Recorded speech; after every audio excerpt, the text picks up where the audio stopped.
Hare Krishna. Welcome to Gita 365, the complete Bhagavad Gita study course. तो पिछले session में हम लोग भगवद गीता की तीसरा अध्याय का श्लोक संख्या 30 तक पढ़े थे। तो आज पढ़ेंगे श्लोक संख्या 31 और 32।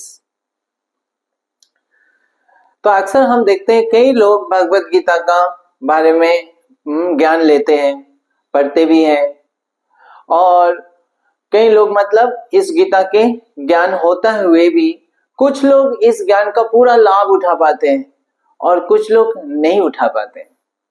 तो ऐसे कौन लोग हैं जो इस गीता का ज्ञान जो है ये इसका लाभ उठा पाते हैं और कौन है जो नहीं उठा पाते? ये ज्ञान तो हम सब के लिए है। तो उसकी उत्तर जो है आज की सेशन में हमें प्राप्त होगा।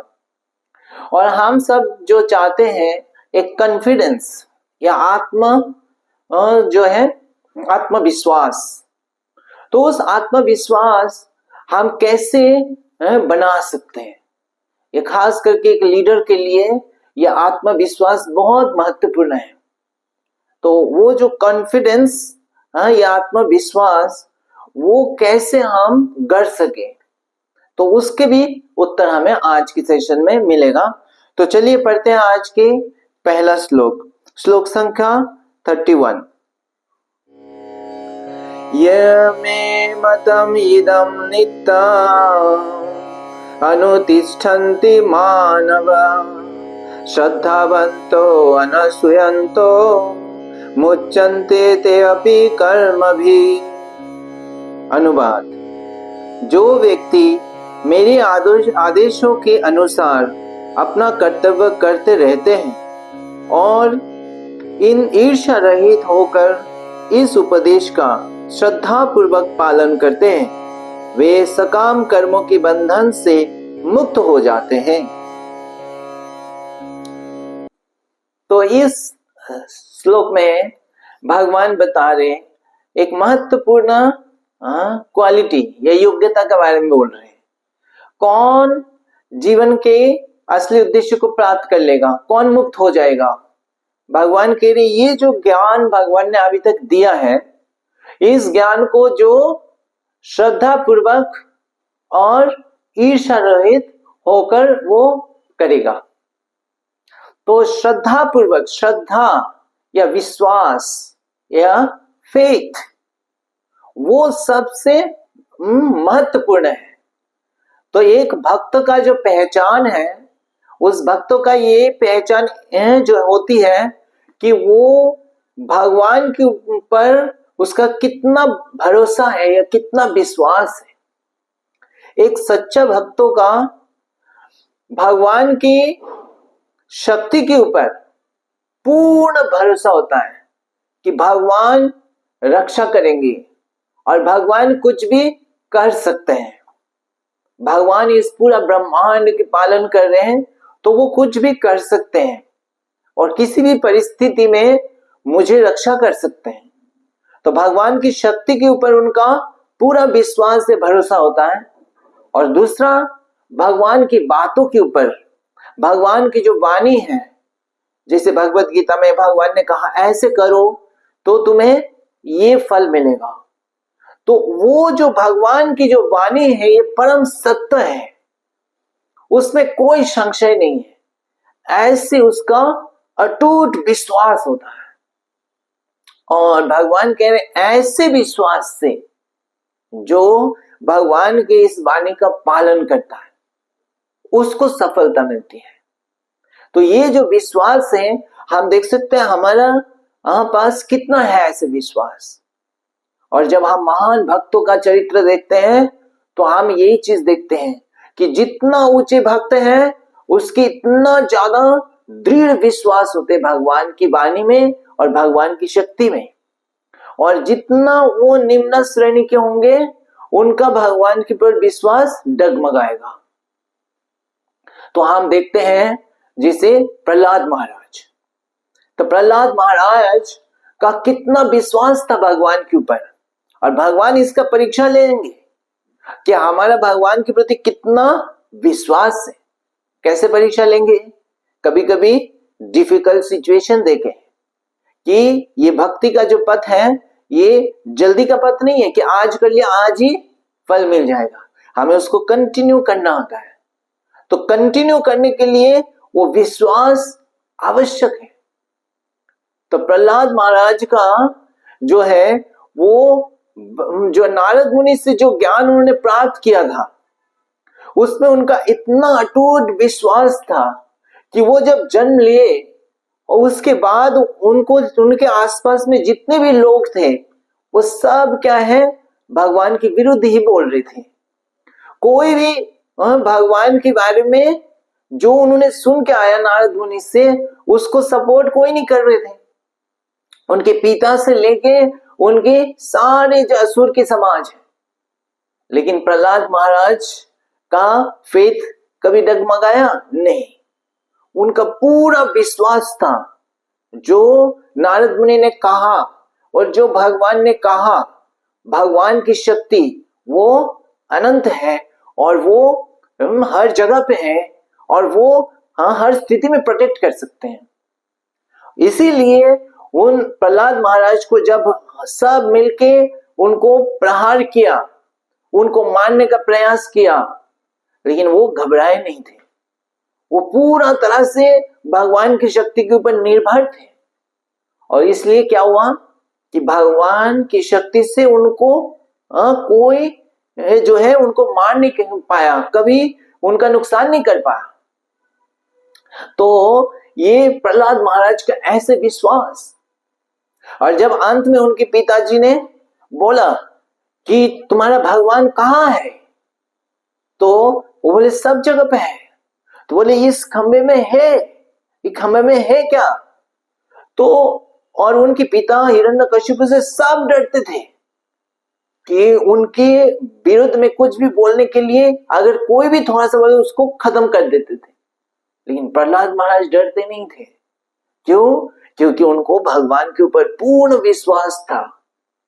और इसीलिए इवन हिरण्यकशिपु जब देखे छोटा बालक प्रहलाद महाराज डर नहीं रहे उनसे, तो वो डर गए, हिरण्यकशिपु डर गए। बोले तुम इतना निर्भीक कैसे हो? तुम्हें कहां से ये जो है शक्ति आ रही, इतना विश्वास तुम्हें कहां से आ रहा है, कॉन्फिडेंस कहां से आ रहा है? तो इस तरह से वो खुद घबरा गए क्योंकि प्रहलाद महाराज का इतना विश्वास था। और फिर जब अंत में वो पूछे कि क्या ये खंबा में है, तो उसमें एक सेकंड भी नहीं लगाया प्रहलाद महाराज कि सोचने में कि है या नहीं है। वो तुरंत बोले है। और उसी समय हिरण्यकशिपु ने उस खंबा में प्रहार किया और तुरंत भगवान वहां पे भगवान नरसिंहदेव प्रकट हो गए। तो भगवान तो हर जगह पे हर समय है, लेकिन भगवान इसलिए प्रकट हो गए वहां पे क्योंकि प्रहलाद महाराज का ऐसा विश्वास था। उनके विश्वास को प्रमाण करने के लिए कि वो जो कह रहे हैं वो सत्य है, केवल इस पूरा दुनिया को दिखाने के लिए कि प्रहलाद महाराज का जो विश्वास है वो सच्चा विश्वास है, इसलिए भगवान वहां पे प्रकट हो गए। तो इस तरह से एक महान भक्त का उनको प्रूफ नहीं चाहिए होता है, उनको ऑलरेडी विश्वास होता है कि भगवान है, उसके क्या प्रूफ और चाहिए। तो उनकी विश्वास ऐसे अटूट विश्वास होता है। और भगवान की वाणी में उनका पूर्ण विश्वास होता है कि भगवान ने अगर कुछ कह दिया तो उसमें सोचने की कोई जरूरत नहीं है। वो हम सारे कमियों से परे हैं। हम अगर कुछ कहते हैं तो हमारे से गलती हो सकता है, भगवान की वाणी में कोई गलती नहीं। तो ऐसे एक महान भक्त थे, वो बहुत सिंसियर थे और वो रेगुलर क्या करते थे, भगवत गीता का अध्ययन करते थे, भगवत गीता का वाणियों का पालन करते थे। लेकिन वो थोड़ा गरीब थे और उनकी जो फैमिली में वो लोग भी भक्त थे, उनकी पत्नी भी बहुत अच्छा भगवान की सेवा करती थी, लेकिन थोड़ा आर्थिक समस्या था।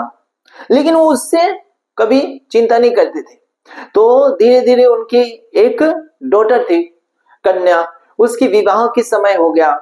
अब विवाह फिक्स भी हो गया, लेकिन वो जो जो भक्त है वो भगवत गीता का अध्ययन रेगुलर करता है, लेकिन अब विवाह के लिए जो व्यवस्था करना है, जो धन को प्राप्त करना है या धन के अरेंज करना है, वो सब हो नहीं रहा है ठीक से। उनका पहले तो लग रहा था कि कोई नहीं, हो जाएगा, पर एक समय के बाद लग रहा है अब विवाह होने ही वाला है, 1-2 दिन ही बाकी है और अब कुछ भी नहीं है।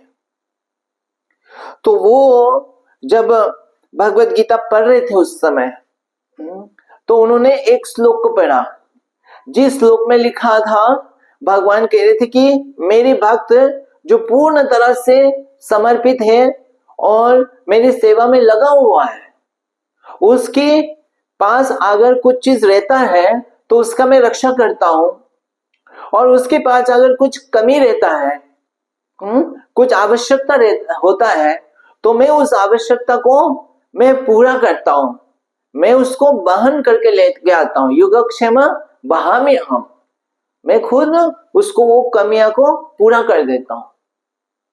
तो वो जब वो पढ़ रहे थे, उनके मन में थोड़ा सा हल्का सा डाउट आया कि भगवान पूरा तो कर देते हैं, लेकिन भगवान ने लिखा मैं खुद कैरी करके वहन करके लेके आता हूं, और अभी क्या है, उनकी डॉटर का मैरिज है और ये चीजें हैं, तो उनको थोड़ा सा इस बात पे हल्का सा संशय आया। तो उन्होंने थोड़ा सा उसमें मार्क कर दिया, इसमें अंडरलाइन कर दिया कि इस पॉइंट को कि थोड़ा सा डाउट आ रहा है। तो ऐसे करके फिर वो जो है भिक्षा करने के लिए गए, धन की अरेंज करने के लिए गए। सारा दिन उन्होंने सोचा जितना प्रयास करेंगे, पूरा प्रयास करके लेके आएंगे, लेकिन वो जब पूरा प्रयास किया उनको ज्यादा कुछ मिला नहीं। तो बहुत निराश होके दिन के अंत में वो आए, और वो जब आए, उस दौरान बीच में क्या हुआ, देखे कि दो बालक वो बहुत अपनी पीठ पर बहुत सारे सामान की बोरियां ले लेके वहां पे आए घर में, और उसकी पत्नी को आके बोल रहे, माता आप ये जो है उन्होंने भेजा, हमको ये सारे सामान लेके भेजा है, आप इसको रखिए। तो माता ने जब रखे तो सारे सामान था, और फिर वो कह रहे, वो माता को दया आ गई, तुम छोटे छोटे बालक हो दो और तुमको इतना भारी भारी सामान उन्होंने भेज दिया कैसे? तो बोले उन्होंने मेरे को, हम दोनों को भेजा है। तो वो जब रखा है तो बोले उन्होंने सिर्फ भेजा ही नहीं, हमको मार के भेजा है। बोला मार के भेजा? मेरे पति ने इतना कठोर हो गया, मेरा पति कहाँ मारा है दिखाओ। तो उन्हें जो है पीठ दिखाया, देखो हमारा पीठ में कितना निशाना पड़ गया चाबुक के, पीठ में देखिए लाल हो गया, उनका पूरा कट गया। तो माता ने उसमें जो है दवाई लगाया और फिर उनको बिठा के खिलाया। बोले देखो मेरे पति ऐसे हो गया। वो जो भी भोजन बनाया था उनको खिलाया। वो बोले फिर अब हम जा रहे हैं, तो चले गए। तो शाम को जो उसके पति आया तो पति निराश होकर आया, और पत्नी ने फिर आते ही उनको बोला तुम ऐसे कठोर कैसे बन गए, तुम 2 लड़के से इतना सारे सामान भिजवा दिया। बोले मैंने, और ये सारे सामान कहाँ सामान? तो उसने देखा है इतने सारे सामान, जो जो आवश्यकता था उसके डॉटर की शादी के लिए सारी चीजें, और जो उसने सोचा था ये खरीदेंगे, सब कुछ हो गया, आ गया। तो ये देखने के बाद उसको समझ में आ गया कि मैंने थोड़ा सा डाउट किया था भगवान की वाणी को। और फिर उसके पति ने कहा, और इतना ही नहीं, तुमने उनको मारा भी है। मारा मैंने? तो उन्होंने कहा कि पीठ पे तुमने जो लाल निशाना हो गया। तो उनको समझ में आया कि इस भगवत गीता की उस श्लोक में उन्होंने लाल पेन से मार्क किया था। तो वो बहुत दुखी हो गए कि मैंने भगवत गीता में अगर मार्क करने का मतलब भगवान के शरीर में मारने की बराबर है। भगवान की शरीर में चोट पड़ती है और वो तुरंत जाके देखे कि वो जो निशानी है वो मिट गया था, वो जो गीता में। तो इस तरह से वो इतना दुखी हो गए कि मैंने भगवान के एक श्लोक के उसमें थोड़ा सा डाउट कर लिया। तो इस तरह से भगवान की जो वाणी है ये पूर्ण सत्य है और जो भक्त है उनको पूर्ण विश्वास होता है कि ये वाणी पूर्ण सत्य है और उसको पूर्ण विश्वास के साथ जब उसका पालन करता है तो भगवान कहते हैं कि उसका जो है वो सफल होता है और वो इस कर्म बंधन से मुक्त होकर भगवान की धाम में लौट जाता है। अब इस श्लोक में भगवान और एक बातें कह रहे हैं कि ईर्ष्या रहित, तो एक तो विश्वास और दूसरा ईर्ष्या नहीं भगवान से। ये ईर्ष्या जो है ये हम भौतिक जगत के लोगों में पाया जाता है। भगवान की भक्ति या भगवान की धाम में ईर्ष्या की स्थान नहीं है। ईर्ष्या जो है वो प्रेम का विपरीत है। जहां भी ईर्ष्या है वहां प्रेम नहीं होगा, जहां प्रेम है वहां भी ईर्ष्या नहीं होगा। ईर्ष्या का मतलब हम उनको, उनकी खुशी हमें अच्छा नहीं लग रहा है, और प्रेम मतलब उनकी खुशी हमें अच्छा लग रहा है, हम चाहते वो खुश हो। तो भक्त जो है वो हमेशा भगवान चाहते भगवान खुश हो और भगवान की गुणगान हो। वो इसीलिए वो भगवत गीता का भी जब ज्ञान देते तो चाहते भगवान की गुणगान हो। लेकिन जो ईर्ष्या में रहते हैं वो भगवान की वाणी को ही दोहराते लेकिन वो चाहते अपने गुणगान हो। तो श्रील प्रभुपाद तात्पर्य में लिखते हैं कि ऐसे बहुत सारे लोग हैं जो भगवत गीता के ऊपर टीका लिखते हैं लेकिन उनको भगवान के ऊपर विश्वास नहीं है और वो अपने गुणगान करना चाहते हैं, इसीलिए उनको उस भगवत गीता का टीका लिखने के बाद भी उनको वो जो है असली फल जो है भगवान की प्रेम या इस भव बंधन से मुक्त वो नहीं मिल पाता है। तो ये ईर्ष्या रहित भगवान कह रहे हैं। तो अब आते हैं कि जो कॉन्फिडेंस, आत्मविश्वास, तो एक भक्त जो है उसका पूरा आत्मविश्वास होता है। जैसे हमने देखा प्रहलाद महाराज का इतना विश्वास था अपने ऊपर, जो वो कार्य कर रहे हैं उसमें उनको कोई संदेह नहीं है। और वो विश्वास कैसे आता है? भगवान के ऊपर विश्वास के कारण, क्योंकि भगवान जो है वो उनका वो अच्युत है, उनको ऊपर पूरा तरह से निर्भर किया जा सकता है। भगवान की वाणी में कोई डाउट नहीं है और अगर भगवान की वाणी के हिसाब से चल रहे हैं तो उनकी सफलता होना ही होना है। तो इसीलिए उनको पूरा कॉन्फिडेंस होता है और ऐसे कॉन्फिडेंस ही जो है बाकी लोग देखना चाहते हैं एक लीडर के में, और ऐसे कॉन्फिडेंस से बाकी लोग भी प्रभावित होते हैं और ऐसे कॉन्फिडेंस से हिरण्यकशिपु भी डर गए थे। और ऐसे कॉन्फिडेंस हम देखते हैं श्रील प्रभुपाद के जीवन में। जब श्रील प्रभुपाद को ये आदेश मिला था उनके गुरु महाराज से कि ये जो भगवत गीता का ज्ञान है, ये जो हरि नाम है, ये पूरा विश्व में प्रचार करना। और ये भविष्यवाणी भगवान चैतन्य महाप्रभु ने कहा था कि पृथ्वी ते आछे जत नगर आदि ग्राम, ये पृथ्वी में पूरा विश्व में जितना नगर है, जितना शहर है और जितना गांव है, हर जगह पे ये भगवान के नाम का जो है प्रचार होगा। लेकिन कई साल, 500 साल बीत गया, लेकिन ये हुआ नहीं। भारत में ही है, विदेशों में कौन, अमेरिका, रशिया में कौन ये हरि नाम हरे कृष्ण महामंत्र का बारे में कौन जानता था।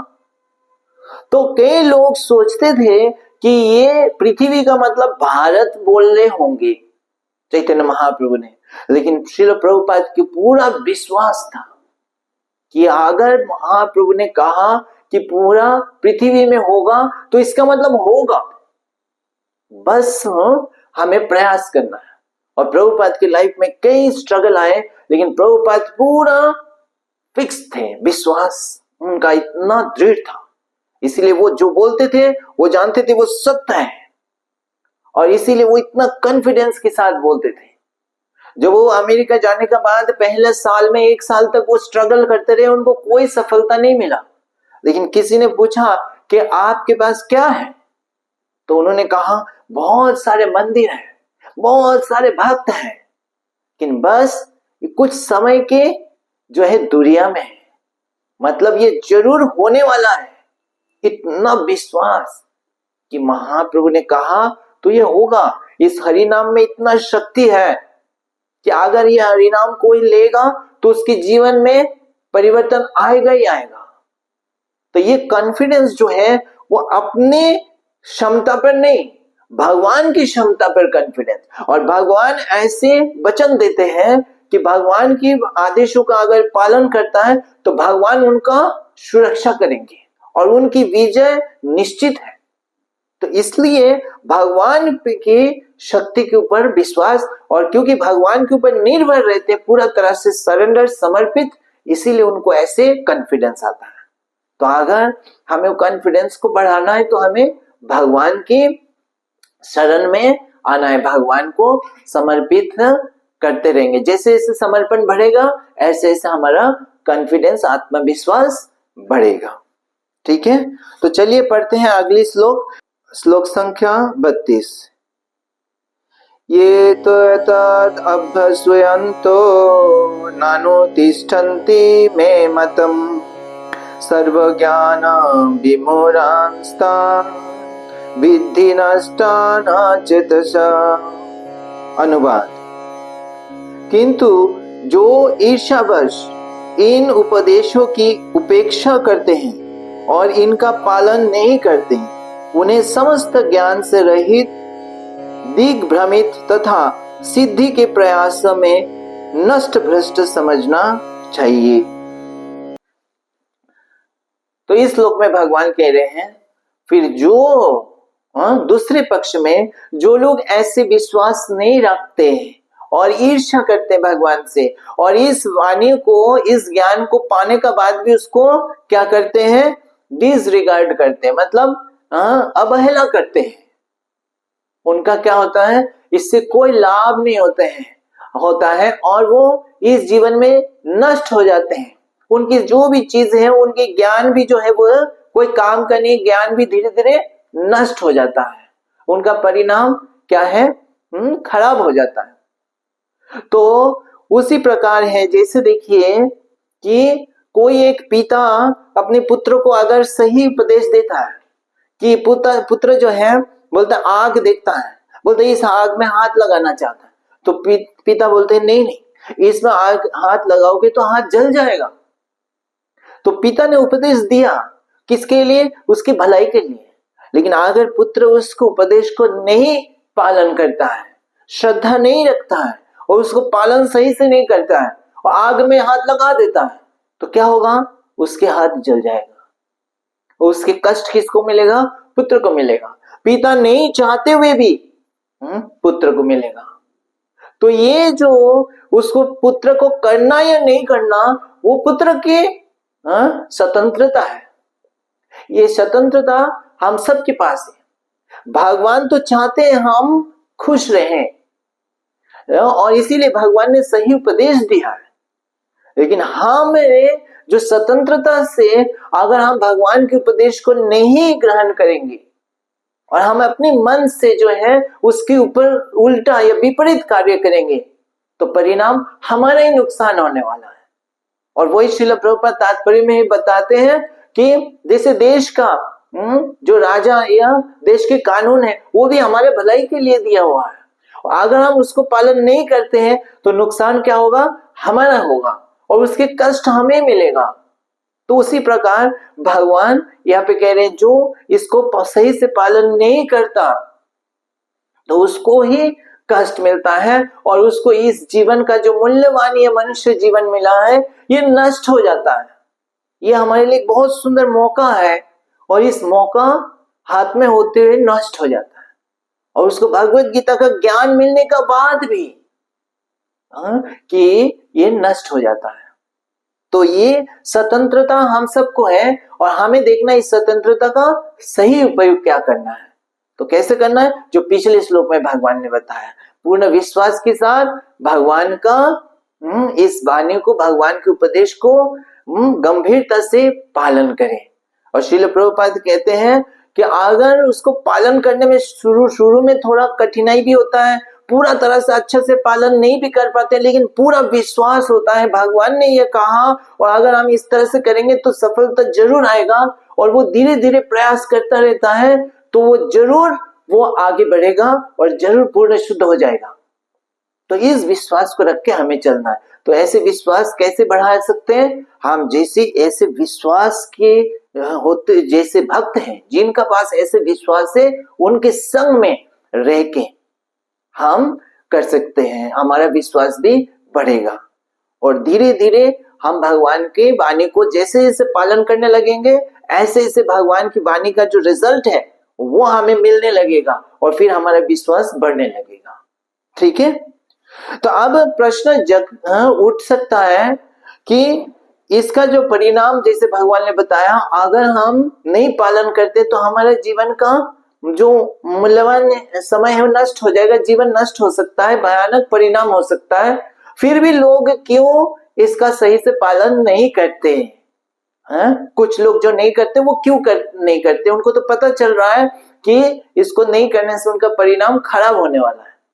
तो उसके उत्तर भगवान अगली श्लोक में देंगे, जो कि हम अगली सेशन में पढ़ेंगे। तो आज हम यहाँ पे विराम देते हैं। हरे कृष्णा। ग्रंथराज श्रीमद् भगवद गीता की जय। जगत गुरु श्रील प्रभुपाद की जय।